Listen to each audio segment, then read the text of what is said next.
महानगरपालिका निवडणूक होऊ घातलेली आहे आणि या निवडणुकीवरती माझा विश्वास नाही असं एक मत आहे आणि एक पॉम्पलेट देखील एका गृहस्थानी आपल्या घरावरती लावलेलं आहे. नेमकं काय कारण आहे थेट त्यांच्याकडे जाणून घेऊया.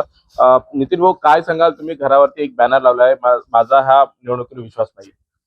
देशातील बिहार राज्यातील निवडणुका असो की नंतर आपल्या महाराष्ट्रातील नगरपालिकेची निवडणूक असो, त्याचे ज्या प्रकारे निर्णय आले हे सगळे निर्णय पाहता माझा निवडणूक आयोगावरच विश्वास नाही. कारण का त्याची जी नियुक्ती आहे हीच मुळात त्रिसदस्य त्याला सुप्रीम कोर्टाला त्याच्यातून वगळण्यात आलं. त्यांच्या नियुक्तीतून तेथूनच ही जीप चावली आणि ही प्रसार माध्यमातून सोशल मीडियातून जे ईव्हीएम बद्दल वारंवार प्रश्न उपस्थित केले जाते, हाच प्रश्न माझ्या मनात आला की माझं मत नेमकं कुणाला चाललं, कुठं चाललं हेच जर मला माहीत नसेल तर मी हा मताधिकार कशाला वापरू.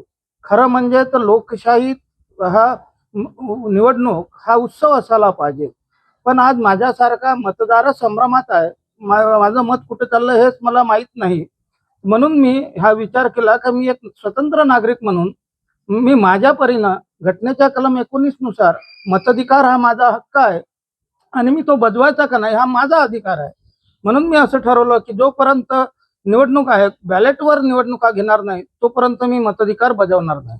मग यासोबतच माहिती पक्ष देखील खूप मोठ्या प्रमाणात बदलत आहे. उमेदवार हे वारंवार कपड्यासारखे पक्ष बदलत, त्याच्यामुळे हा तुमचा विश्वास उडाला नाही. माझा कुठल्या पक्षाबद्दल किंवा कुठल्या उमेदवाराबद्दल माझं काही मत नाही. कारण का ही प्रक्रिया जी परीक्षा आहे ही उमेदवारांची आणि पक्षांची, जिथं नागरिक ठरवतो की आपला लोकप्रतिनिधी कसा असावा, जिथं ह्या परीक्षा घेणारा प्राध्यापकावरच विश्वास नाही तर त्या पक्ष पार्ट्या आणि उमेदवाराबद्दल काय बोलायचं.